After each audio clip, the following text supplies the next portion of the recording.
Wow, the Bangor Public Library is a gorgeous building, Jeff. It is. And now right in the middle is this domed glass structure over a rotunda that allows in plenty of sunlight. And there's marble columns, there's tons of books, there's a cafe, an art gallery. I mean, this might be the nicest library I've ever seen. They've spared no expense, and the place is huge. It almost looks like a state house that you might find in a capital city. It does. So let's head upstairs to the circulation desk. Are we looking for a book? Maybe something by Stephen King, who lives in town? Right. No, we're not looking for a book. We're looking for a couch you can't sit on. Wait, a couch we can't sit on? What's the point of that? Well, it's more of a museum piece now. This couch is where a former United States vice president drew his last breath. Hello, I'm Jeff Belanger, and welcome to episode 268 of the New England Legends podcast. And I'm Ray Osier. Thanks for joining us on our mission to chronicle every legend in New England one story at a time. We're glad you're with us in our community of legend seekers who are always on the hunt for weird history, ghosts, monsters, roadside oddities, and anything else that goes bump in the night. If you got a story lead for us, please reach out to us through our website any old time. Our website is also the place to find all the upcoming dates for my ongoing story tour, dates to see Ray's band, the Pub Kings, and an archive of all of our past episodes and clips from the New England Legends television series that you can watch right now on Amazon Prime. Now, before we check out this deadly couch in Bangor, we want to take just a minute to tell you about our sponsor, Nuati Herbals. Ray, the weather's turning colder. It is. We're moving back indoors, and that means cold and flu season. Plus, sometimes we just don't want to do anything but curl up on the couch with a hot cup of tea. Right, and Nuati Herbals has us covered. They have 8 different flavored teas that offer a warm and soothing break any time of the day. There's chocolate chai tea, which is delicious, root berry tea, strawberry moon, lemon sun, honey and spice, peach nilla, and blueberry cinnamon, just to name a few. It's too soon to mention the Christmas tea, right? Yeah, it's a little too soon. We'll have to wait for that one. Okay. Well, plus, Nuati Herbals has 19 different remedy teas. So if you're feeling under the weather, their healer tea is still their best seller. But they also have cloud walking tea for helping you drift off to sleep at night, tox away tea for when you could use a little internal reset, warrior tea, and so many others. You have to check out the Nuati Herbals website. If you can't decide, they offer their remedy tea sampler that includes all 19 teas, so you can try them all. Let Nuati Herbals help support your healthy lifestyle. Check out the Nuati Herbals website to see all their great products, and you get 20% off your order only when you use the promo code LEGENDS20 at checkout. Visit NuatiHerbals.com. That's NUWATI Herbals with an S.com. All right, Jeff, so we're looking for a couch that we can't sit on inside the Bangor Public Library. That we are. And it's located at the top of the stairs in the rotunda right near the circulation desk.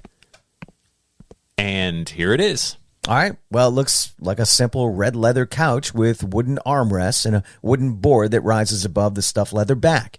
I see there's a sign on the couch. It reads, "The couch is a historic object once housed in the Tarantine Club. Hannibal Hamlin drew his last breath while lying on it. In an effort to help us preserve this important object, please do not touch it. Thanks for your cooperation." So, there it is. Okay, I feel like maybe I didn't pay enough attention in history class. I admit I don't know who Hannibal Hamlin was, other than someone's vice president according to the sign. Ray, I completely understand. If I'm being honest, I don't know who he was either. Let's face it, we don't remember most vice presidents, and unless they go on to serve as president. Still, all vice presidents are just a heartbeat away from being commander-in-chief. Good point, and that makes me feel better. Sure. I always wonder if I should play along and pretend that, of course, I know who Hannibal Hamlin was. Imposter syndrome. I'm right there with you. Well, the good news is we're in a library. We could go look him up. I mean, there's plenty of books here. All right, while you go look for books on him, I'm going to Google Hamlin on my phone. All right, let's see. Hannibal Hamlin, born August 27th, 1809, in Paris, Massachusetts Bay Colony, which is now part of Maine. He was an attorney who was elected to the U.S. House of Representatives and then served in the Senate. Oh, cool. Hannibal Hamlin was Abraham Lincoln's first vice president. Oh. It says Lincoln picked Hamlin because he was an abolitionist and because he was a New Englander. And Lincoln, being from the Northwest. Right. Illinois would have been the Northwestern United States back then. Right. Anyway, they won. But Lincoln dropped Hamlin for his re-election ticket for Andrew Johnson, a Southern Democrat, to appeal to the people from the South who favored staying in the Union. After his vice presidency, Hamlin was elected to the Senate 2 more times, served as U.S. ambassador to Spain, and retired to Bangor, Maine in 1882. So I guess we don't need these books anymore. Probably not. Fair enough. Thank you, Google. So Hannibal Hamlin was kind of a big deal, no question. And his story ended right here on this couch. To find out what happened, let's head back to 1891 and meet Vice President Hamlin. It's July 4th, 1891, Independence Day. It's been a quiet day here at the Hamlin home in Bangor. By the afternoon, 81-year-old Hannibal is getting fidgety. So his wife suggests he head over to the Tarotine Club in town. Hannibal agrees.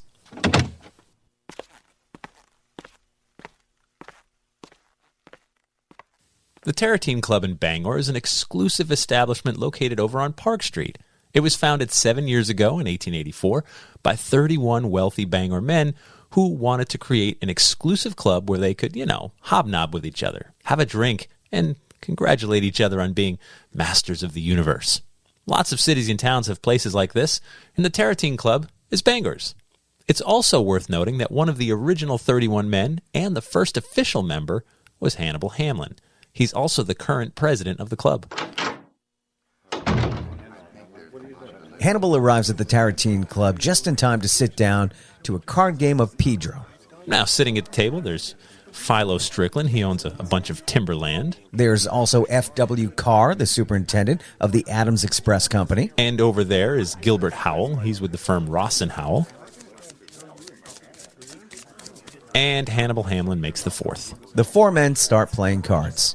Pedro is kind of like a game of pitch. You take tricks as the cards go round, and it's a 4-player game with 2 teams, so each person has a partner. The 4 men have been playing for about an hour when... Oh, something's wrong with Hannibal. He's holding his back and said he just felt a sharp pain that just came out of nowhere. F.W. Carr thinks it might be an attack of pleurisy, which is when the tissue around your lungs suddenly inflames, causing shooting pain. The waiter just rushed over and brought Hamlin a small drink. He takes a sip and a deep breath. Maybe that's all it was. He seems okay now. So the game continues for another hour. It's about 5:30 when... Hannibal Hamlin just slumped over the table. Oh, man, he doesn't look good at all. Hannibal, no. No, he's so pale. This is bad. Yeah. The men at the table are carrying Hannibal over to a nearby couch. Dr. Robinson is in the next room here at the Tarotine Club. He's rushing over. The doctor's also a member. It's pretty lucky that he's here today. Okay, the waiter just gave Hamlin a shot of brandy. I think he's unconscious. Is he breathing right? I can't tell if he's breathing. Dr. Robinson is filling a hypodermic needle with a mixture of brandy and ammonia. Okay, that shot seems to have woken Hannibal up. I mean, he's stirring. A Tarotine employee has already sprinted from the building to fetch Hamlin's wife and family. It's about 6 p.m. when Hamlin's wife rushes to his side. Now, whatever Dr. Robinson gave him, it seemed to be perking him up. I mean, Hannibal is weary, but he's looking better than before. He's trying to greet his wife. It's barely a whisper, but he's trying to smile at her. Oh, man, he still looks really weak.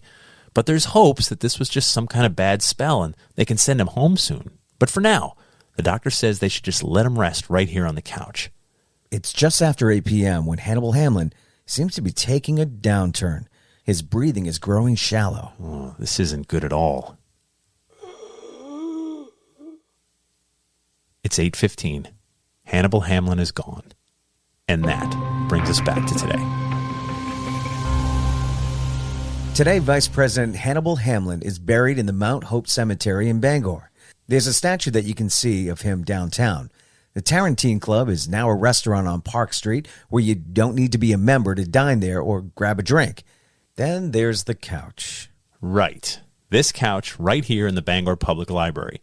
Not only is there a sign asking you not to touch it, but there's a tiny brass plaque tacked into the wooden part of the back of the couch that reads, "Last used by Hannibal Hamlin, U.S. Vice President, Tarotine Club President, on 4 July 1891. Now, do you really believe that no one has so much as sat on this couch since 1891? Not for a second. I mean, at the very least, someone probably walked by this couch in the library. You know, they were tired, they weren't looking where they were, and just sat down. But what's not clear to me is when this couch was brought to the library and put on display. Right. There's no mention on the sign. So we asked around the library. The person at the circulation desk said something to the effect of, it's always kind of been here. Then she thought maybe someone in the reference desk might know. The reference desk said something similar. I think it's just always sort of been here. Then they asked the history room person, who, as of this recording, is still checking. The cornerstone of the Bangor Public Library was laid in June of 1912, which is a year after a huge and devastating fire ravaged downtown Bangor. We read on one website that the couch was rescued from the fire and brought to the library. While that may be the case, it wasn't immediate because the library hadn't been built yet. So we checked the newspaper archives, and there is a mention of the couch in the library in the January 27th, 2003 Bangor Daily News, but we could find no reference to the couch earlier than that, which means it's safe to say the couch has been here for at least, 20 years, though possibly a lot longer. It's a macabre artifact, isn't it? Yeah, it is. Now, I get that this famous, prominent person once lived in Bangor, and that you want to keep items of his on display. I mean, in fact, Hamlin's desk was once displayed in a historic parade, many years ago. Well, that I get. It was a desk. Right. He probably wrote letters there, read books, answered correspondence from national leaders. It makes sense to save that. But this couch? It was the nearest place Hamlin could recline after his health failed him at a card game back on July 4th, 1891. I feel like this couch never asked for this distinction. It was just there. Abraham Lincoln's vice president died here, drew his last breath, and that made this thing almost sacred. I mean, at the very least, important enough that it's worth saving, worth displaying, and worth not using again.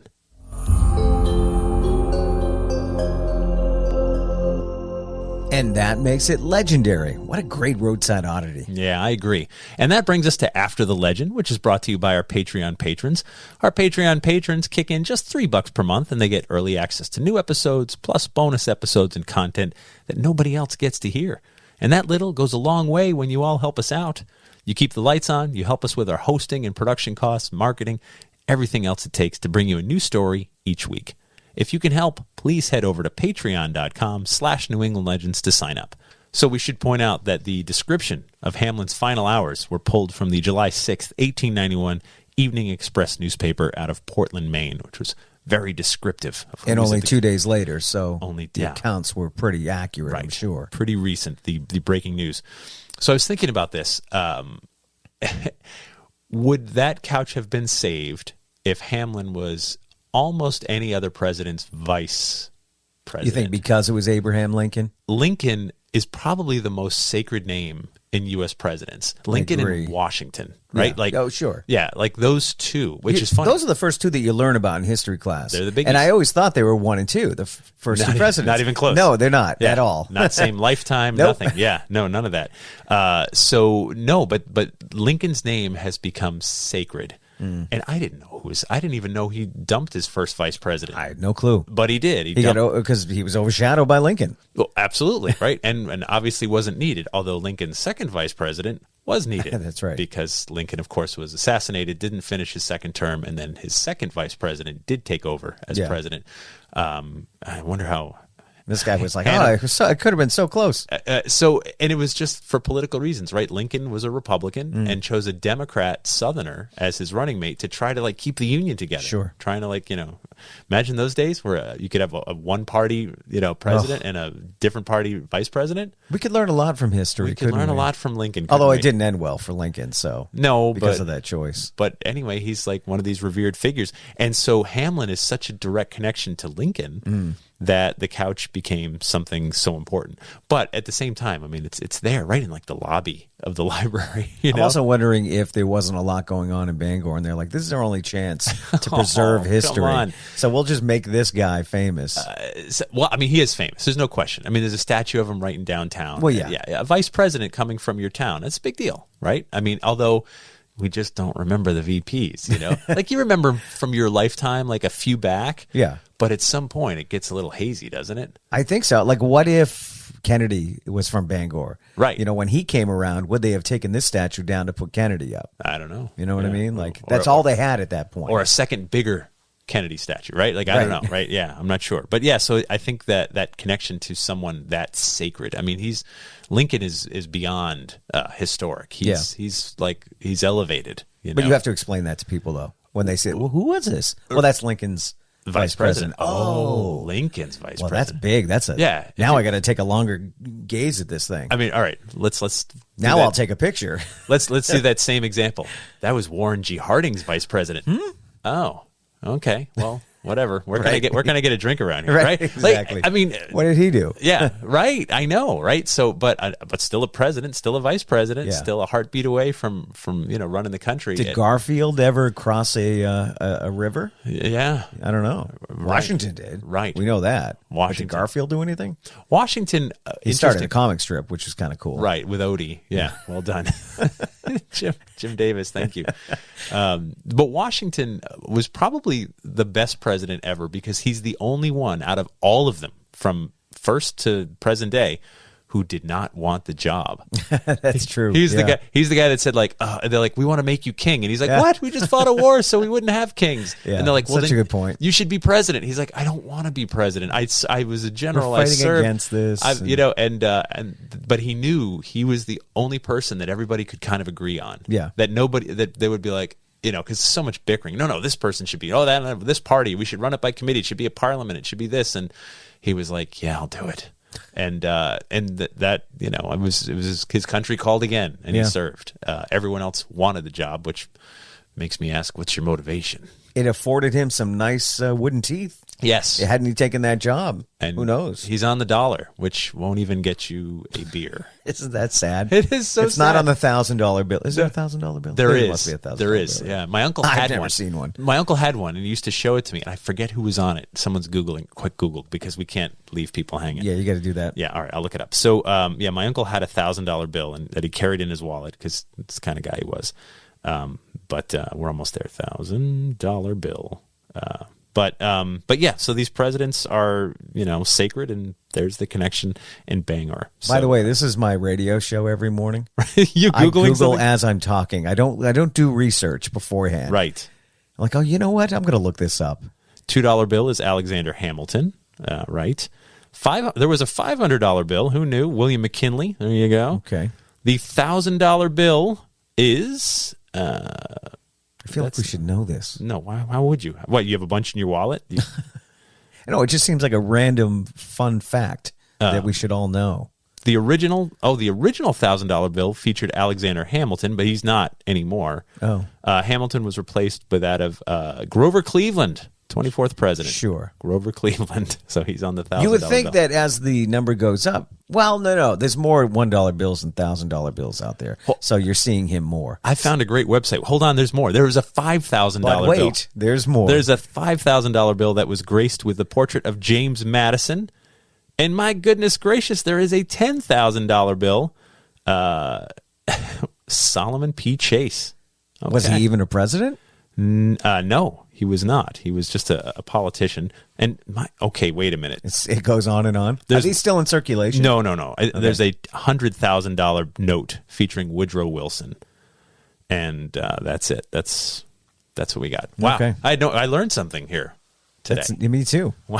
I already forgot though who was on the $1,000 bill. Already forgot. Cleveland? I don't know. Go rewind. Right. Oh my God. The biggest bill in my wallet right now, I believe, features Lincoln. Yeah, I'm a big fan of Washington. I'll tell you that. I have so many of his notes. It's all about the Washingtons, isn't it?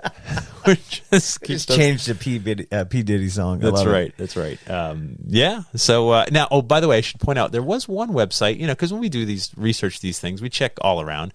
There's one, and to be fair, it's like a local radio station website that says the couch is haunted. But I haven't seen that anywhere else. He did die on the couch. Who knows? And I get that we look at things and we get the heebie-jeebies sometimes. Yeah. Right? I get that. And so, you're looking at the couch and you're like, ooh, someone croaked right here. And you can't touch it, which makes it unattainable, right? But someone walked by and they're like, oh, I'm so tired. And they sat down and someone from across the library yelled, you can't sit on that. Oh, sorry. I didn't know. I just put my butt down. You could sit on the Lizzie Borden couch where her father was murdered. Right. I mean, that's not the same couch. It just looks like it. Oh, it's not? Oh, I thought it no. was. The original one would have been soaked with brains. And Well, that's trying to Yeah. consider that. I don't know if they reupholstered it or No. Yeah, they got one that looked just like it. in the same area though. Right. We laid down where her stepmom was killed. We did because we're classy like that. That was That was the Halloween episode. It from was years ago. You can go back. Yeah. I also sat on that statue in Montpelier, Vermont, that you're not supposed to sit on, and I was fine. so far. So, well, it was a week, wasn't it? I think we'll have to go back to that episode as well. I thought don't know. after a week, that's when bad things start happening. Right. Yeah, that was in Greenmount Cemetery in Montpelier. Yeah, Montpelier. What's the name of the story? Oh gosh, I don't remember. someone's looking it up right now. But Nothing yeah. bad happened to me, but nothing good happened either, because here I am. That's right. So anyway, yeah, it's fall, man. It's October. My story tour is rolling every night. Been meeting fans of the podcast, hearing all kinds of nice things. Nice. And people asking where you are quite often. I'm everywhere. Everywhere. Ray, and your band's performing a bunch The this Pub month. Kings, yeah. Pub Yeah, Kings. thepubkings.com is the website, or you can find it on our site. That's right. The link's there. We're all over the place. We're not just in Milford. We're going to Mighty Squirrel after this this comes out. But Right. no, it comes out Thursday. So Yeah. tonight we'll be at Mighty Squirrel in Waltham. I'm waiting for someone to show up and hear the band and just be like, tell a story. Maybe I should do the incorporate that. podcast. Set it to music. We'll start Right? writing some Yeah. legendary stories. Yeah, we'll take that's your band needs to take each week's podcast and turn it into a song. That wouldn't take I should long, put right? that out to like all the local bands. How hard could that be? We'll give them like a minute. It doesn't have to be a full length song. Yeah, just I a like verse, just a verse and a chorus. But anyway, so good stuff going on. It is October. Getting excited about our Halloween episode this year. that. Well, we're gonna have to start working on that We soon. have to start working on it, but it's going to be fun. It's going to be fun. Please like and subscribe to our podcast because it's free. And tell a friend or two about our show. Post your favorite episode to social media. More people listening means more folks sharing their weird stories you love from all over the Northeast. If you've got your own local strange tale to share, please reach out to us on our website. Would like to thank our sponsor, Nuati Herbals. Thank you to our Patreon patrons. And our theme music is by John Judd. Until next time, remember, The Bazaar is closer than you think.